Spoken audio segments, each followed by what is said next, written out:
I don't view it as we're being paid to do a job so much as we're being paid for what we're willing to do. I don't know anybody in the career that wouldn't lay down their life, either for a brother or sister in the job or just a complete stranger.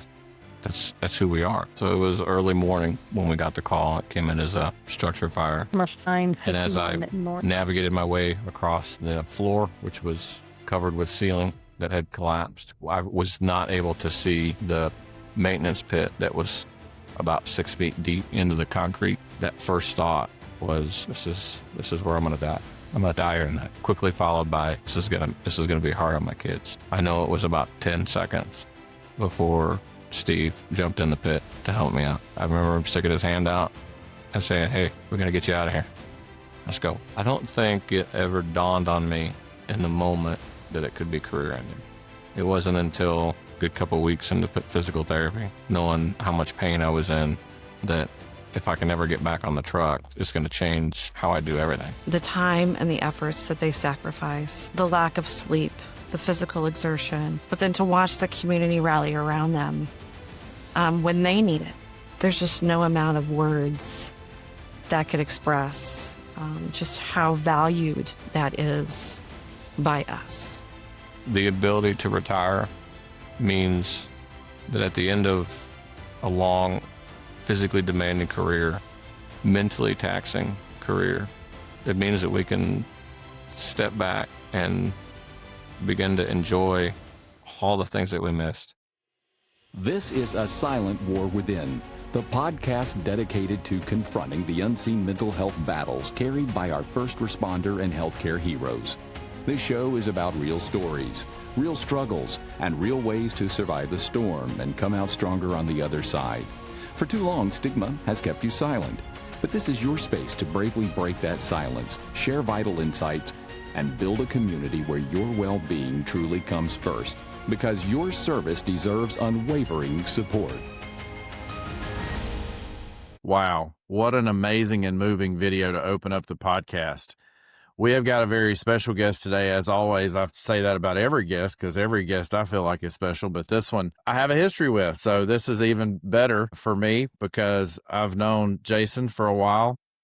He is also the creator of A Note from Dad on all the social media platforms. He does an excellent job there. We love his content, but he's also had a long career in the fire service. So Jason, tell us a little bit about what got you into this profession, how it went, and just your career so far. Yeah, so I joined the fire service in 1996 as a volunteer, and I did that for about 3 years before I got hired in 98. And really what pulled me into the fire service in general was the 6 Kansas City guys that died in the explosion back in, I don't remember the year. I want to say it was the early 90s, maybe 80s, late 80s. Had to have been late 80s because I graduated high school in 1991. Southwest Missouri, about an hour and a half south of where that happened. And I remember prior to that, I didn't really have firefighter on my radar. At the time, I wanted to be an ER doctor. And then I started realizing how much schooling that was going to be, and that's not my thing. So I pivoted. And I pivoted into law enforcement. I wanted to be a police officer. And then I realized I'm not a runner. So running, I'm not chasing bad guys. So that's not gonna last long. So, and then the Kansas City 6 guys all died in one explosion. And the turnout for that funeral, that memorial service for those 6 guys, seeing them, I don't know that they filled Arrowhead Stadium, but I feel like at the time, my memory is they came pretty close. And regardless, seeing tens of thousands of strangers show up for the opportunity to honor and remember those individuals from all across the country, across the world. There were people from Australia and all across from different countries that came to honor them. And seeing that, I knew that I wanted to be a part of that, because that brotherhood, that's just something bigger than myself that I wanted to be a part of. And that's that calling to really just that, to be a part of something bigger than ourselves. That's amazing.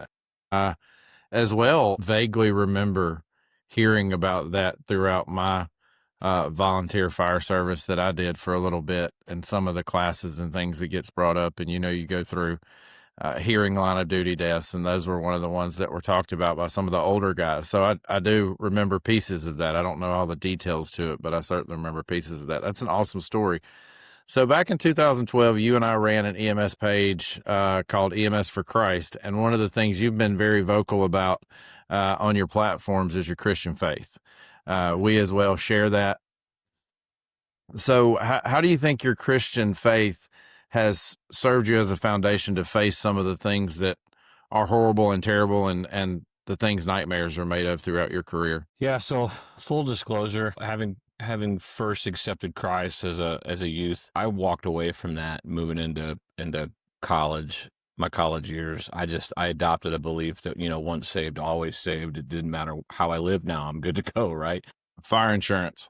Yeah, exactly. Clearly that's not, what Christ calls us to. And so 9/11 happens in 2001, and I'm a new dad. We just adopted our daughter.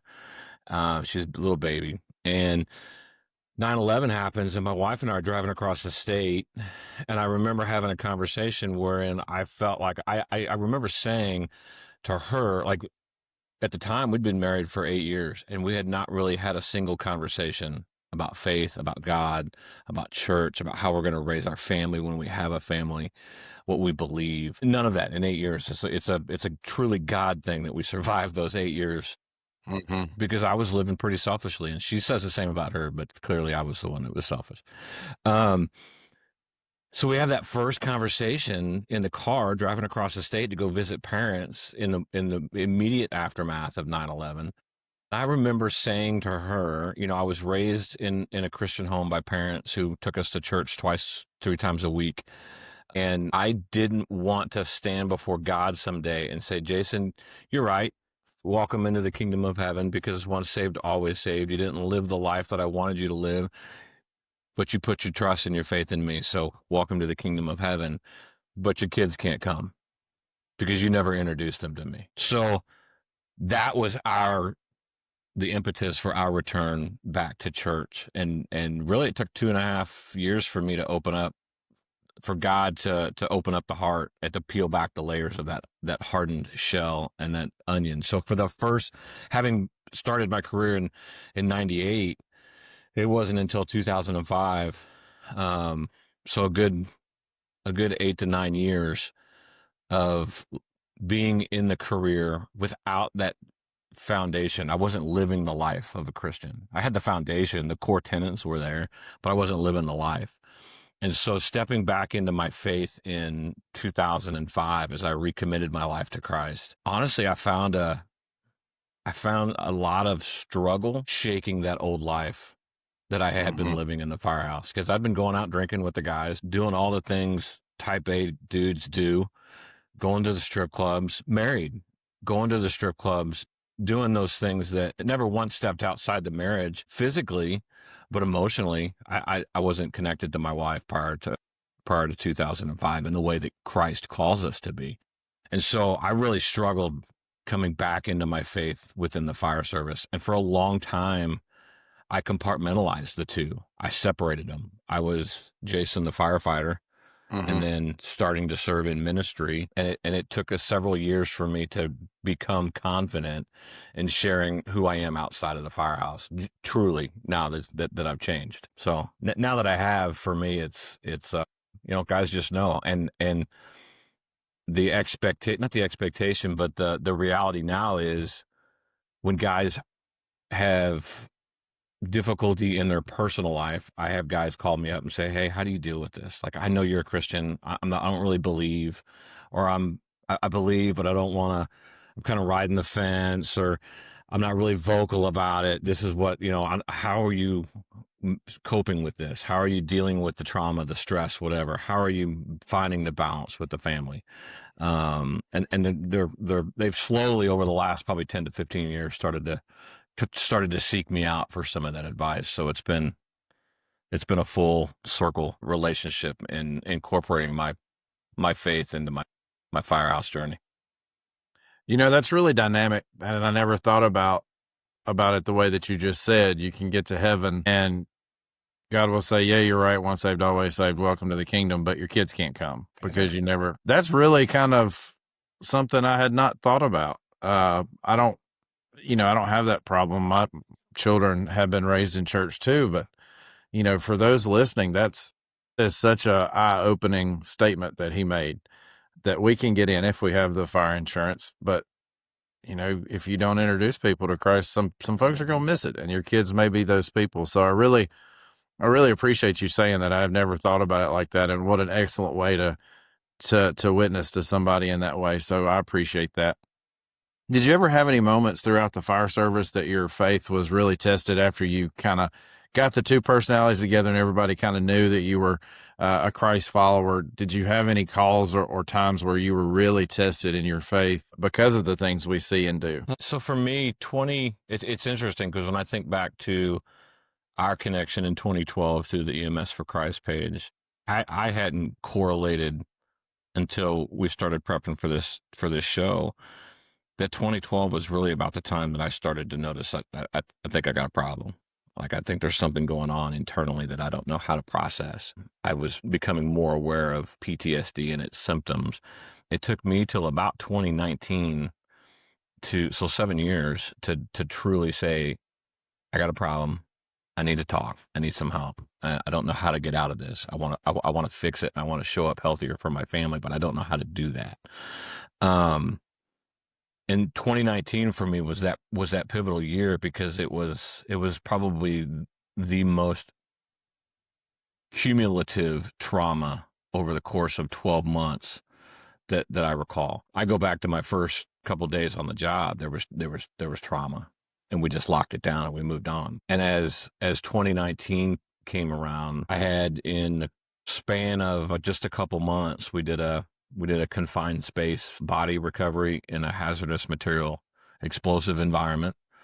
So fully bunked out in gear, SCBA, and then strapped into a rappelling harness, lowered into a confined space that's really built for two people. That's built for one person. They picked the two biggest guys on the scene. And of course, they picked us, right? They pretty much said, "Hey, do you want to?" And I'm like, "Yeah, sure," because I'm not gonna be the weak guy. So I'm like, "Yeah, sure, I'm trained for it. Let's go. Let's get this done." And for me, that was, I had nightmares. That was the first time I remember having nightmares, feeling trapped, feeling stuck, feeling like I just can't get out of whatever it is. That immediately, within a couple of rotations, followed a day where we had two fatality MVAs back to back, like within 12 hours, traumatic ones. And then within a month, the one that finally broke the straw for me was, it's the first time at the time, I guess, 20 some odd years that I had ever physically done mouth to mouth. I put my lips on another person's lips outside of my wife or my immediate family and blew my breath into her lungs. It's a little baby. She died at in the babysitter's care, and that was the first time I prayed over a patient all the way to the hospital.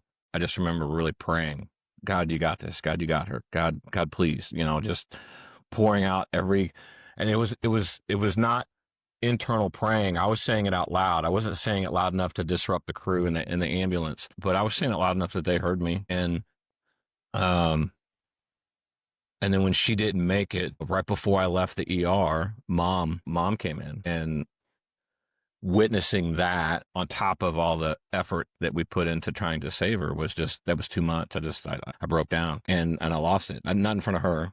It was in the truck on the way home, back to the station. And that was the call going back to the firehouse. It started out, it was about a 20-minute drive to get back to the station. And the first 10 minutes was complete silence. For type A guys that are typically roughhousing and joking and cutting up and talking about everything under the sun, mostly inappropriate stuff in the cab of a fire truck. It's complete silence. And I reached a point. I'm usually pretty comfortable with silence. I'm okay with silence. I just reached a point where I couldn't, because the internal dialogue was too much to bear alone. And so I finally just said, "Hey, I'm not okay." That's what broke the silence, was me saying, I'm not okay. I don't know. I will be, but I'm not right now. And so that for me is what was the call that really was like, it's time to go get some help. And then shortly after that, the other call that year that really just reiterated I've got a problem was a close call. It's the video I sent you, falling into that and truly for maybe 5 seconds thinking this is where I'm going to die tonight. It's 4:00 in the morning, but this is where I'm going to die tonight. That was the first thought on my mind, followed by, this is going to be really hard on my boys. That was 10 seconds, right? Like as soon as I found my footing within that pit, I was able to realize, hey, this is not where I'm going to die tonight. I'm fine. Let's get out of here. But it's amazing what the body, the mind, the psyche, and that whole thing, like all of that interwebbed together, how it plays tricks on you. Even thinking for the context of 5 seconds, hey, I'm going to die here tonight. This is going to really be hard on my kids. That's traumatic. It's 5 seconds of trauma. And I had a really hard time as I started seeing therapists dealing with the fact that, not the fact, but dealing with the belief, the misnomer that trauma, PTSD is only for veterans of combat. And I used to say the same thing. Yeah. I had a really hard time with that. And my therapist is a Navy veteran, right? So I just had a really hard time coming to grips with the fact that I don't deserve to have PTSD. Right. And as he broke it down for me and just truly explained how trauma is processed in the brain as a funnel, and as all of our experiences come together, we can only process one thing at a time. And when we cumulatively put so much in the funnel and we don't process the little trauma, those little T's, then the big T's get stuck, and you have to get to the first one that's stuck and unstuck that one before you can begin to work on the next one and the next one and the next one. And through that's where, through therapy, it took probably a good 4 years before I hit the point where I realized that truly what was stuck for me was a call that I ran within the first couple of months on the job that I just locked down and forgot about. Yeah. So, Jason, Go ahead. sorry, Kevin. Do you feel like in the fire service, definitely there's like a culture of that tough guy, don't talk about it culture, we're all okay until we're not okay type of thing? Do you feel like one of those instances was really the turning point for you to see, like, there's a crack in my armor, I can't be this tough guy all the time, something's got to change? Yeah, I think for me it was baby T. That was the one. My kids were still young, and I think we hear it all the time from first responders. It's dark to say this, but I'm going to say it because it's the reality of what we do. When an old person dies, doing CPR on an 80-year-old person is like, if they don't make it, well, they lived a life, right? Like I don't wish that death upon anybody, so I'll say that. Like but internally we process that differently than we process a baby dying at 3 months old. And I just really had a hard time with that one specifically because I remember physically pouring my prayer and my heart out to God the first time I prayed over a patient, and I felt like God let me down. I felt like his answer was no, it's not meant for her to survive. And I just had a really hard time processing through that. And then you want to talk about some self-deprecating, self-sabotaging behavior. I put that anniversary in my phone. Like, who does that, right? Like, for 2 years, every time that name came up, I'm like, oh my God, that's right. Like, how unhealthy is that? But that's what we do. I mean, not what we do. We don't necessarily, I don't know anybody else that does that, but that's what we do. We beat ourselves up. Yeah. And, when we think it's our fault, I could have done something different. I should have done something different. Did I do compressions right? I haven't done compressions on an infant in so long. Maybe I did something wrong. I don't know what that could be, so yeah, just that was the one for me that really broke that down. And it was also the one for me that opened up conversations, genuine conversations, because, we do the critical incident stress debriefings. We go back to the firehouse and we have the tailboard conversations and the firehouse kitchen conversations. But for so many years, those conversations, and I still see them today, they have a tendency to be pretty superficial. Like we don't really scratch. We might scratch the surface, but we don't pull the surface back and dig down into it and root out what's truly going on. Because weakness, right? I mean, that's what you talked about, like weakness in the fire service, for the first responder community. I don't want somebody sitting beside me that's weak. Speaking of generalities, right? And we see mental health as a weakness. And that's not isolated to the first responder community. Our culture in general still sees mental health as a weakness, and there's still that stigma that's wrapped around it. And Jason, just to add to your point, as nurses, as a patient codes, they do like a huddle or like a debriefing right after it happens. But in that moment, your fight or flight is still there. So you're not able to like actually dig deep and figure out those issues that you're going through or debrief in your mind because your fight or flight is still there. So that's a good point. When you do those debriefings right in the moment, you can't get deep. You haven't even processed just what just happened. That's a good point. Yeah, so the struggle there then becomes, because we don't process it correctly in the immediate aftermath, what happens at the end of the shift, at the end of the tour? We go home and we still haven't processed it.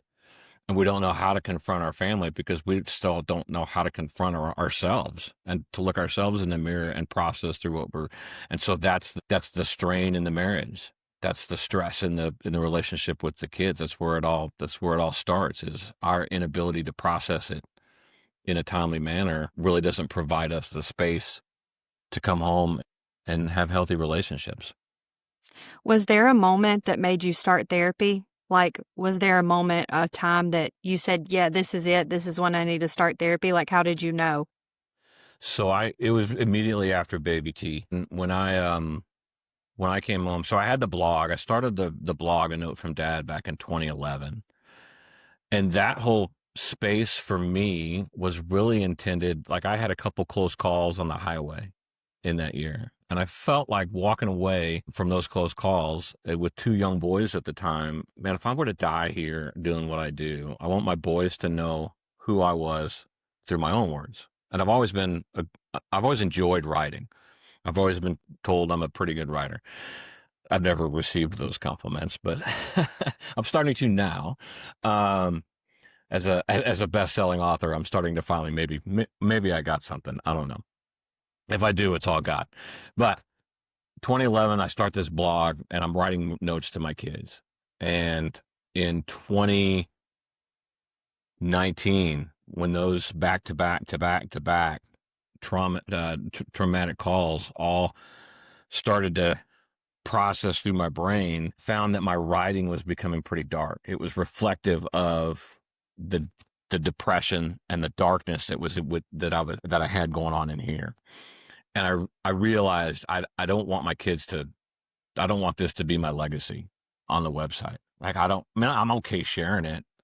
Like I want them to know that what I do is traumatic and it's stressful and it impacts me emotionally because it changes how I might show up for you, because I need that space. And I want them to understand that to some degree. Same for my wife, especially now that my 18-year-old wants to be a flight medic. So it's like, hey man, nobody told me what I was getting into. I want you to know what you're getting into. I'm not telling you don't do it, because the world needs amazing first responders and amazing flight medics. And somebody has to do that. Somebody gets to do that from a perspective of a believer that, in Christ. So I want him to do those things, but I want him to go into it prepared. So 2019 happens. And as that writing space started to turn really dark, I just shut it down. I'm like, I can't.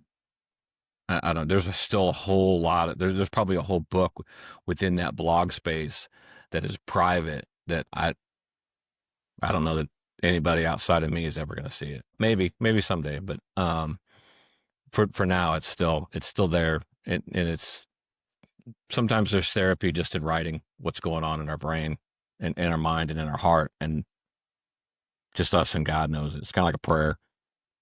Only God knows our heart, and so. That was really the moment, was coming back from Baby T's call. I take that back. It was right after her. So she died, I think, in the fall, early fall. Thankfully, I don't remember it anymore, the date, because I deleted the anniversary from my calendar. Thanksgiving came around, And I remember laying in the bed at the firehouse, knowing that it's Thanksgiving and knowing that her parents are celebrating their first Thanksgiving as a family without their family complete. I'm just laying there, like literally crying in bed. And I woke up, I came home that morning, and I'm like, I don't know who, but I need somebody. And that's when I started reaching out to find somebody to walk me through that therapy. I'm sure that really solidified your walk with Christ too. Just having to have that, that relationship with Christ to make it through, along with therapy and other means too. But yeah, absolutely. And I'm blessed that my therapist comes from a faith background that's similar to mine. And I'm blessed, honestly, that he took me on as a patient, because when I called him, I still don't remember how I found him, but when I called him, and he's like, yeah, I'm not really taking any new patients. And as we talked briefly on the phone, he's like, you know what, come on in for an initial consult. Can you come in tomorrow or whatever? And I'm like, yeah, I'll make it work, whatever. I got stuff going on, but I'll pivot, because I recognize this is important. And I'm glad I did, because he's like, yeah, I don't have room for any additional patients right now, but I'm going to make the room for you. So, and I've been seeing him now for, 6 years. Yeah. So just to jump in here, there's something that you mentioned, and I've seen my therapist for the last 3.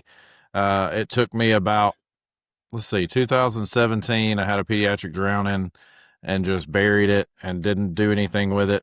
And it just bothered me to the point where I finally had this big, massive anger explosion at home on my wife and child and everybody involved.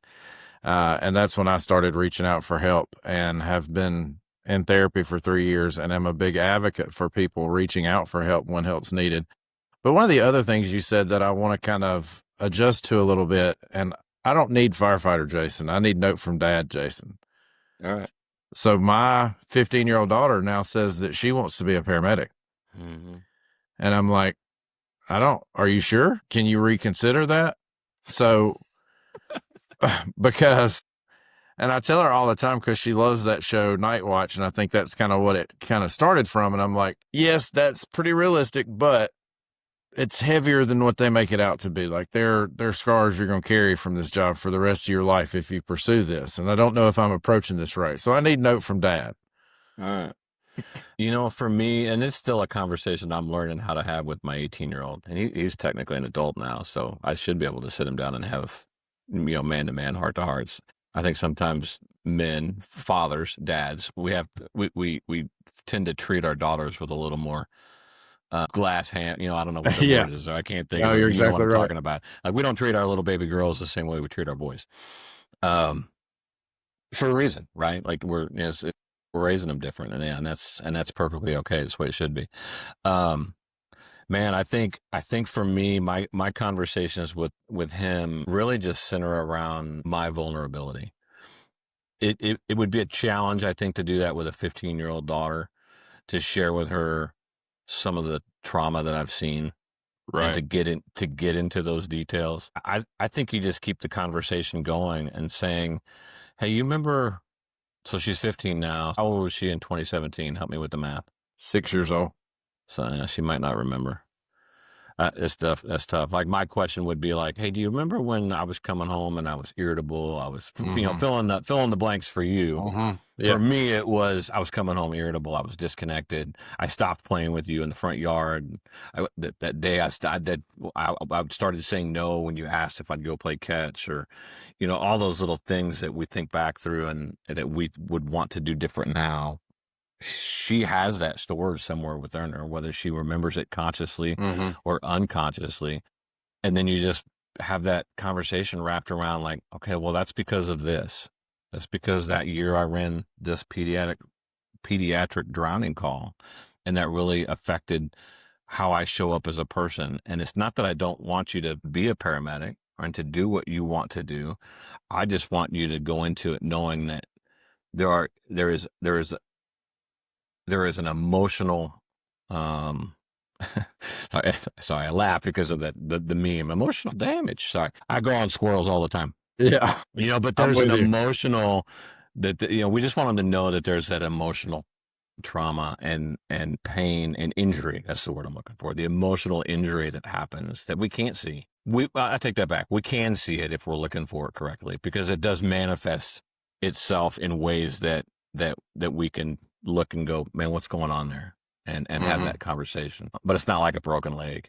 It's not like we can look at it and go, yeah, he's got a broken leg. So yeah, that's a tough one. You gotta, and as she ages, maybe as she gets closer to 18 and she's really starting to move into that direction, and your conversations have been unsuccessful, successful, however you want to phrase that, right? If she's still stubborn and moving down that pathway, then it's maybe the kid gloves come off a little bit.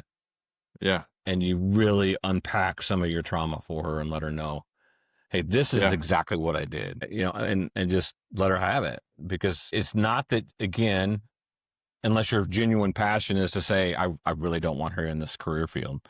If that's the case, I would caution you to, you gotta watch that one with kid gloves too, because that's the reverse psychology of parenting, and it, right? As soon as I say no, it's going to be like, oh, Dad said no, I'm definitely doing it now. Yeah, right? That's exactly right. Yes. So that's a balance, man. There's not necessarily in my mind, a right or wrong answer there. I think it's just, and I it's want all about her communication. I want her to pursue what she wants to do, because I have loved this profession from the moment I stepped in an ambulance. It was been my favorite, has served me well, has got me into a high leadership position, which is fantastic. But like, it was a journey to get there. It was a 20-year journey to get to where I am now. And it has a lot of road bumps, and I don't want her to come in misinformed and think that this is going to be a cakewalk, because it's definitely not. There is no cakes. There's a lot of walking, but no cakes. Yeah, exactly. And that's the thing. Like, she's going to have to, I think that's the hard thing about parenting. We want to protect our kids from pain, from hurt, from trauma, from loss, from death, from all those things. We want to shield them. We want to cover them, and we want to keep them safe from all of that. The reality is they're not going to grow into the people that God wants them to be without some of that, especially if she's pursuing a faith and following Christ. I mean, Christ himself said, man, look what they did to me. They're going to come and do the same thing to you too. And we're living in a day and age where I think that's going to continue to get worse. Well, that's a whole nother podcast. So, and I said this on another podcast that I did, where we broke down the Sermon on the Mount. We're still in the middle of it. I podcast with another guy where we do a Bible-based man podcast. But one of the things that I said that he took away that was really eye-opening for him, I made the statement that the lilies of the valley and the grass in the valley are always the greenest, because that's where the most growth happens. Sometimes our biggest growth comes in those valleys.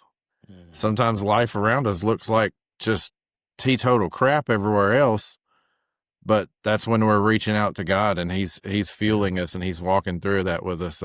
Yeah, the best way I ever had heard that explained to me that I just love is, we know joy because we know pain. We enjoy the mountaintop because we've been through the valley.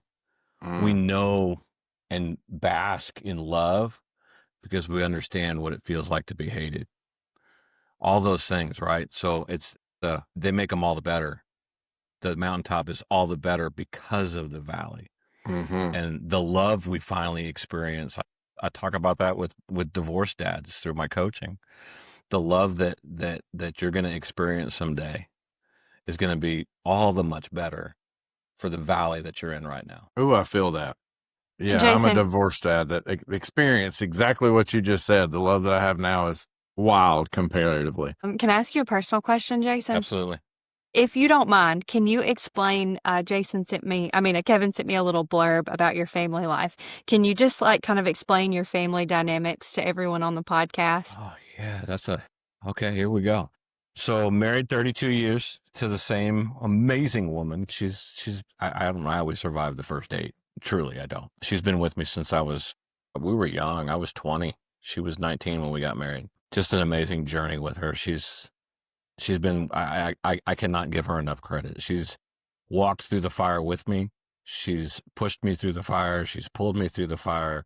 She's met me on the other side of the fire. Not just in my career, but in life and in ministry, in leading a successful ministry through church, through moving across the state. Regardless of it, she's been there with it, and through it all, and encouraging and we were not supposed to get pregnant. This is a God story, right? This is cool. We were not supposed to be able to get pregnant, and I knew that going into our marriage.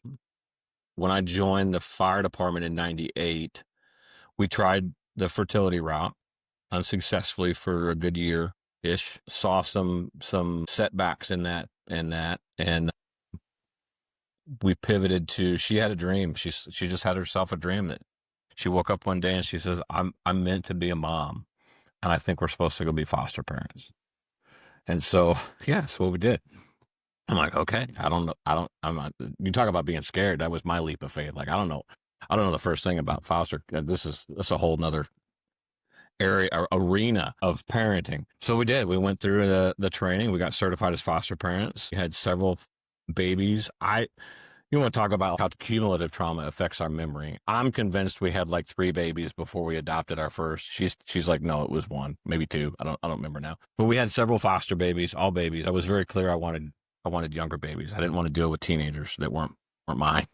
At the time, I was still too young. In fact, I told her I wasn't far enough removed from being a kid myself, so I don't want to deal with teenage drama yet. And Stephanie was born in 1999.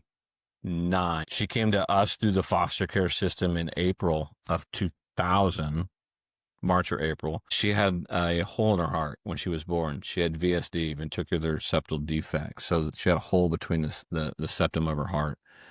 And for the first 11 months of her life, she just laid there. That's all she could do. Her body literally had no other energy or ability to do anything other than pump blood to the body. We used to always joke as we could lay her on the floor on a blanket, and we'd come back 8 hours later and she'd still be in the same spot. She just wouldn't move.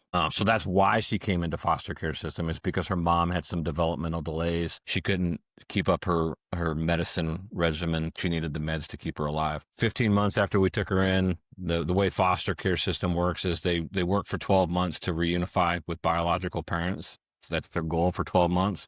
At 12 months and 1 day, here in Missouri anyway, back then, at 12 months and 1 day, if reunification with parents hasn't happened or there's not significant progress towards that, then they shift that to finding a permanent family. And so we adopted her on April 15th, tax day of 2001. Let's think here. And then she was roughly 7-ish when we went back to the foster care system. I thought our family was, relatively complete. And my wife came back. She's like, no, we're meant to have another kiddo. And we adopted Dan when he was 11. He was born in 93, so whatever year that was, help me do the math. 95, no, 93, 05. 05-ish, we adopted him. And we had a really good first couple of years. We call it the honeymoon period. We had a good 2 years. And then a lot of his past started to come up for him, and he was dealing with 11 years being raised by his biological parents. So he had a really strong connection to them. And through no fault of his own, that I look back on it, the next 4 years here with us was very tumultuous. When he turned 17, on his 17th birthday, he walked out the door and never came back. And we knew that was going to happen because I'd already had the conversations. Like, he'd already told us, hey, the SRO at the school resource officer, at the school says, once I'm 17, I can do whatever I want. And so I did the research, talked to a couple officers, and they're like, yeah, pretty much that's right. Like, at 17, he's still legally yours. You have to report him missing. And if we're not going to go find him though, at 16, we're going to go pull all the stops out to go find him. At 17, and we did that once when he ran away at 16. And at 17, they don't go search for him, but if they find him, they'll bring him back to us. And so, shortly after we adopted him, we got pregnant. Going back to like the whole reason we're in the foster care system and adopting was because we weren't supposed to get pregnant. And that's the God story part of it. It's just a reminder that God is the ultimate physician, and that these guys and gals here on earth are truly just practicing, right? So now we have two biological sons that are 16 and 18 now. They're both still at the house here, at home here with us. And then roughly 10 years ago, my older brother stepped out on his family. And so we kind of took in my niece as a bonus kiddo. She's in her 30s now. when she goes back and watches this later, she's gonna be like, "I'm 30. What I don't know. You're 30, whatever." She's right. She's I barely know how old I am. Anyway, she's married now to an awesome dude who had a previous relationship and previous marriage. Came into this relationship with a daughter. So Scooter, she's awesome. Scoot's pretty cool. So yeah, technically I'm a step grandparent. Poppy, that's what she calls me, Poppy. Yeah. So Poppy and Moo. Momo. Sorry, not Moo. Oh, that's funny. Can we edit that out? There's got to be something. Sorry, go ahead. No, we got to keep that in. That's on the bloopers reel. So they were your primary reason that you started Letters from Dad. What was your goal? What did you want to tell them from your letters? I had a couple close calls, like on the highway, where I felt like I should have died here. Very close calls where it maybe not died, but I should have probably been pretty seriously hurt. And I just remember thinking that I want them to know who I was through my own words. Like, I don't want them to rely upon their memory of a memorial service and my friends saying this is who your dad was, right? Like, I want them to have something to look back on when I'm gone. And that still applies today. You know, when I die of natural death in 20 years, whatever that is, I want them to have something that they can look back on and say, hey, this is who my dad was. I think back to, you know, my dad, I'm still blessed. He's alive. My mom has been gone now for 12 years, I think. I don't really remember a whole lot about their parents. I remember bits and pieces, but my kids don't know them, right? So generations from now, it's that little bit of that legacy that I want to find a way to for my family moving forward to go, this is who this guy was. Very nice. That really is something I should start doing. That is a good way to look at that. And so that idea came from the close calls, and you started that. How did we merge that into your social media presence now, where you're a dad to everybody? Everybody that watches feels like your dad. Yeah. I tell you what, the first time somebody called me dad, and I said, thanks, Dad, in a comment on social media, I'm like, but now it just is, right? And now I have people come up to me in public that are local that will say, hey, Dad. So yeah, so social media, man, that's such a necessary evil. I have a love-hate relationship with social media. I truly do. So 2019 happens, I stopped writing, and it took 3 to 4 years. I want to say it was 3 years, because it was 2022 and I had that breakthrough in therapy and the creativity started to come back. And as that trauma started to process and that funnel started to clear up and that creativity started to flow again, I started to write again. And as I wrote the first one or two, I don't remember where I was on social media at the time, but I was like, my boys now are teenagers. They're not going to read this, right? Like they might read it now, but I want them to know now who I am, right? So I want to impart these messages to them now. I don't want them to wait till I'm dead 20 years from now to come back and read who Dad was when I was a kid. So I want to have these conversations with them now, and I want to pour into them in a way now. And so I started just recording little videos, and I would send them to them at school, or I'd write them a little post-it note. I'd find a way to sneak it in their backpack at school. And as I started to share them on Facebook, I started the Note from Dad brand on Facebook, and that just grew to a couple thousand people like within a couple months. And I started to connect with other dads across the country who my messages were resonating with them. Like, oh man, I really needed to hear that. And also with young adults who are growing up without a father present or without a strong, positive male influence in their life present.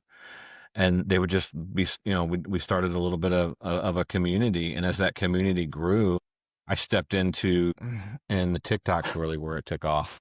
I don't explain it. I don't know how to explain it. It's a God thing. With 25,000 followers on TikTok now, and I can post. It's funny because I say that love-hate relationship with social media. I can post something on TikTok and Facebook, and it'll go viral on TikTok with 300,000 views, and 6 people will see it on Facebook or Instagram. And it's like I don't know. I just throw it out there, and I'm starting to understand that for me, and it's taken me a little bit to get to this point with social media, where I'm starting to just because I started to get wrapped up in like, oh, this can be something. Let's grow these numbers, right? Let's get more likes. Let's get more followers. Let's get more. That video performed well. Let's do another one like that. And I found myself in that trap of almost performing, as opposed to just showing up and pouring out my heart and saying what I felt God wanted me to share. And so now I've just kind of pivoted. I've kind of rolled back my presence there just to be like, hey, it's whatever God puts out. If 1,000 people see it, awesome. If 10,000 people see it, awesome. Whatever. I mean, it's gonna. If one person sees it, whatever, man. It is what it is. It's not up to us. It's the same with sharing our testimony and trying to point people to Christ. It's not up to us the results and how people respond to the message. It's just up to us to be faithful to the call to share and let the rest be what it's going to be. I know this is just a funny little thing to say, but I swear, Jason, just hearing your testimony from all you've spoke about, I swear you must have prayed for patience at some point in your life. I will never pray for patience, but I swear you must have done it at some point.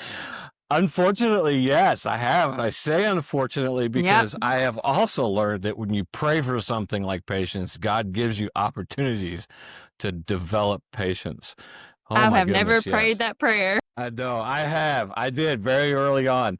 And I don't remember who was like, I literally, it was probably a prayer group with some guys. And I'm like, yeah, I just need some patience. And one of the guys was like, well, if you pray for it, he's going to give you opportunities that grow your patience. And I'm like, what do you mean by that? It's like, well, he's going to put you in a situation that requires you to either be patient or to blow up. And it's your choice what you're going to do. And I'm like, wow, like mind blow. I'm like, I've been doing this all wrong. I have literally been in a prayer group and somebody pray for patience or understanding or one of those, concrete concepts that we're always trying to strive after. And I'm like, yeah, that's my response. Yep. Because he's going to give you the opportunity. So when you're doing a note from Dad, when you're doing those little videos, is there like a list of topics that you're thinking, these are the ones I've got to hit. These are the concrete emotional lessons I want to teach people? So I'm not really. I am getting better about developing a plan, like ahead, because what I have found is if I just go post something if I'm posting day to day, it's no different than recording this podcast. Like, right, we're recording this today and it's going to air at a different date. The reality is, I'll record a video and I might not actually post it for a month. Yeah. It just depends on, if I've got something to go in there. And now I'm getting better about developing a cadence and a calendar and a schedule. I've done that really well with my newsletter. I just launched the newsletter a month and a half, maybe 2 months ago. And that's a weekly Wednesday morning. It comes out. It's on Substack. In that right now, I went through and I broke down 4 key areas for men specifically. It's targeted towards men and fathers, not necessarily kids or youth. I broke down the 4 key areas of a man that we struggle with for men. And one of those is career and identity. And I said, for 12, we're going to break that down over 52 weeks out of the year. So for 12, for the first quarter, for the first 3 months, here's what that cadence looks like. And I've got that content. I've got the topic built, or like the title and the topic already built out for the whole year. And then I'll just go in. Right now, I'm currently like 5 weeks ahead in actually writing the newsletter. Social media has been a little bit more of a challenge for me in that regard, because I truly have a love-hate relationship with social media. I'm passionate about writing. There's nothing I hate about writing. I love writing. Social media is a love-hate relationship because I see the evil side of it. I do. As a dad, I see it. As a consumer, I see the negative aspects of social media. And as a guy in the fire service, I spent 3.5 years as the deputy chief of community relations, where I was the social media guy. And so that's the other portion of that hate portion of it, where it's just like, that's all I did. I feel like that's all I did for 3.5 years was post on TikTok and Facebook for the fire district. So, it has a tendency to be such a time suck. And I'm so distracted. Like, I'll see a squirrel and I'm chasing after the tree. It's literally the movie Up. I'm like Doug in the movie Up, the dog. I'm going after the. And so as soon as I go into Facebook, pick the platform. It doesn't matter what it is. As soon as I go in there to schedule or post something, I get distracted by the first reel that pops up, and next thing I know, I'm doom scrolling for 20 minutes. I'm like, "What are you doing, dude? I can't remember why I came here." And so that's the love hate relationship. So I still struggle with that. I understand that's where the audience is, though. And that's the love portion of it, is because we are building, I believe, a pretty strong community of support for fatherhood and for that niche of consumer within. But it's easy to get sucked into the consumer. I think I did a video a couple months ago that literally said, it talked about that briefly. It was like, hey, you need to prioritize time with your kids. Put the phone down. Stop watching stop watching right now. Hang up and go engage with your kids. Yeah, absolutely. So you launched something called Five Arrows Forge. Tell us about that. Yeah, so that actually came out of the book. That came from the book. So as the social media presence grew, and I had the idea to write the book, I was overwhelmed by the book, writing a whole chapter.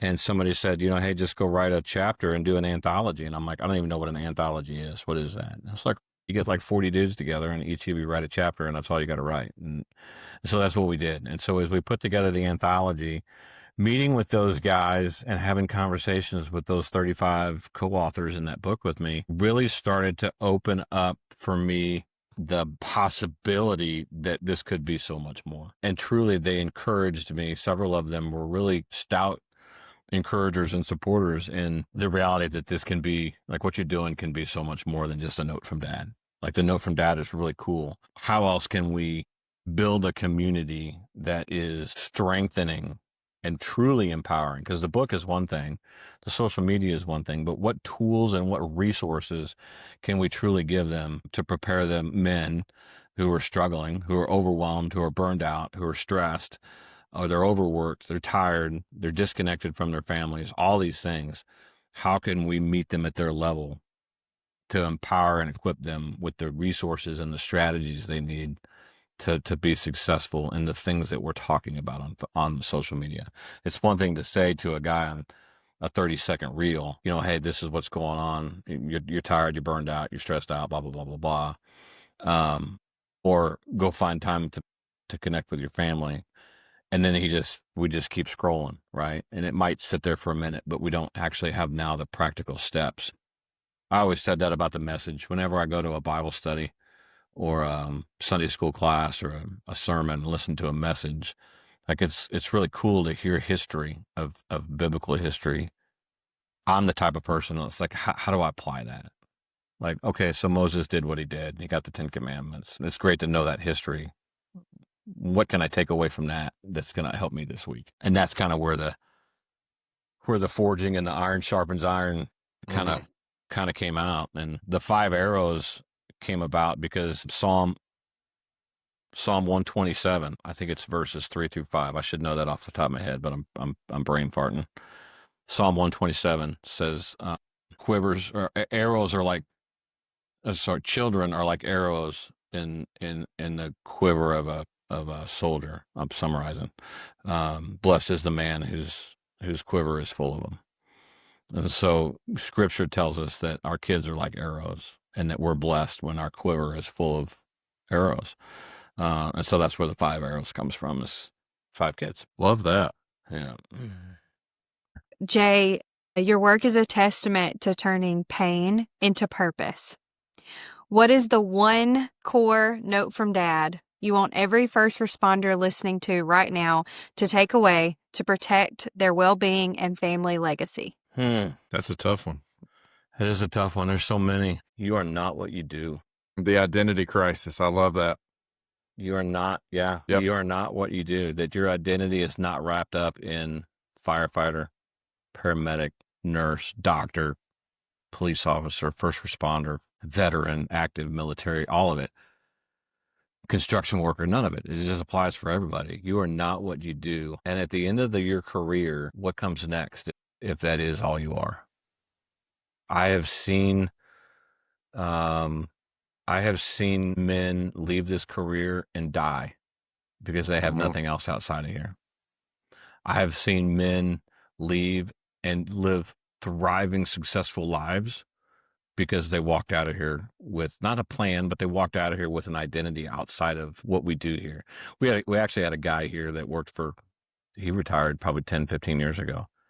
You know, when you're young in the fire service, you wear the shirts everywhere. You put like we got all the swag, right? And we're just proud of it. Like, I'm a firefighter. I'm a firefighter. Everywhere we go, I'm a firefighter. I'm a firefighter. And this guy was very adamant. This is not who I am. This is a job.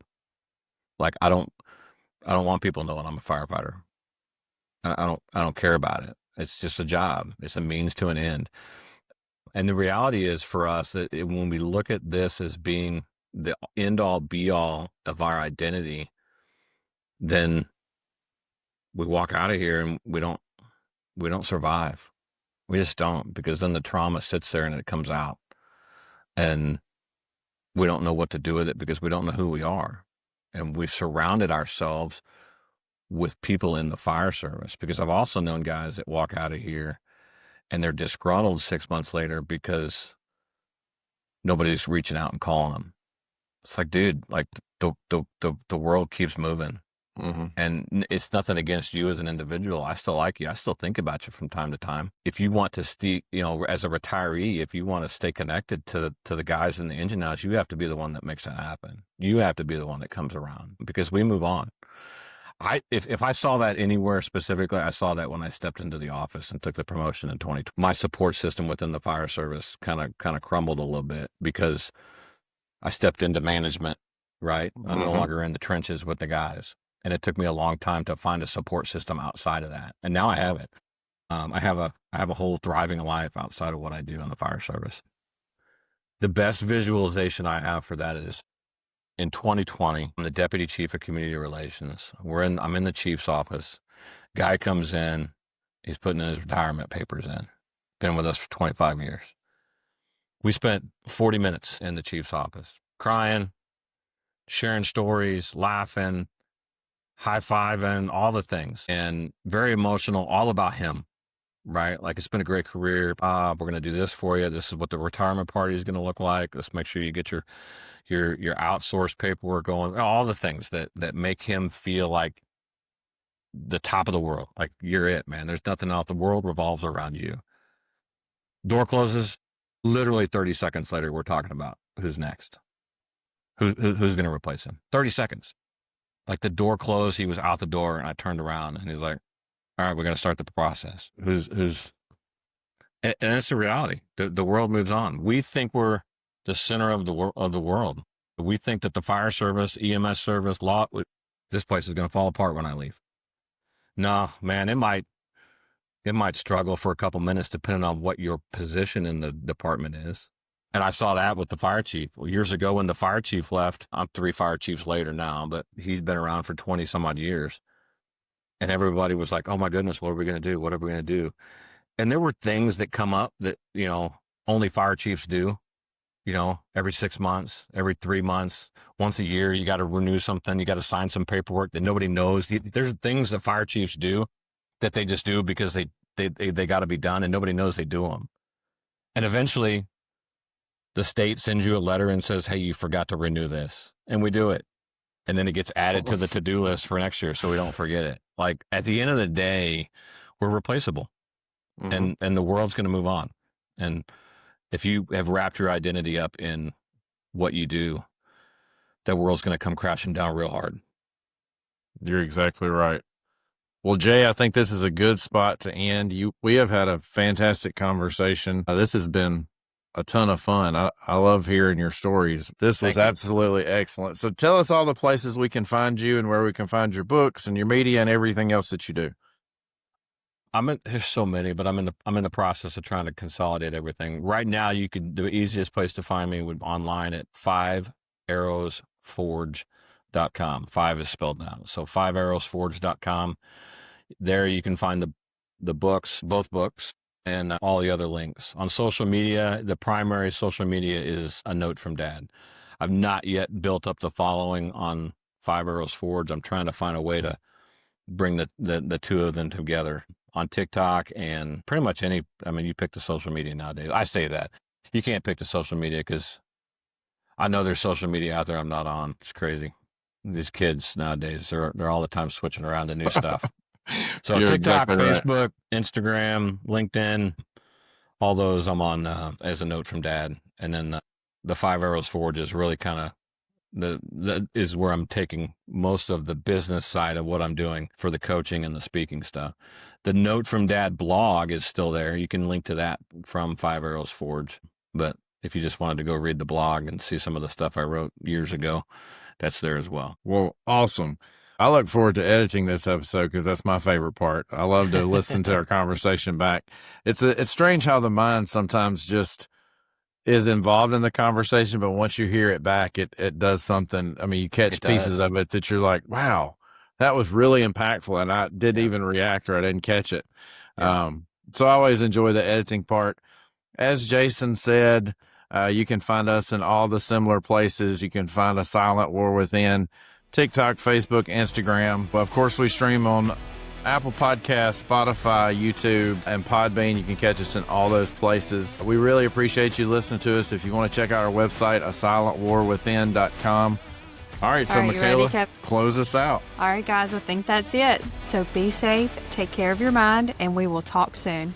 You've been listening to A Silent War Within. If this episode resonated, please subscribe, leave a review, and share with someone who needs to hear it. Remember, you're not alone and your well-being matters. It's time to end this silent war.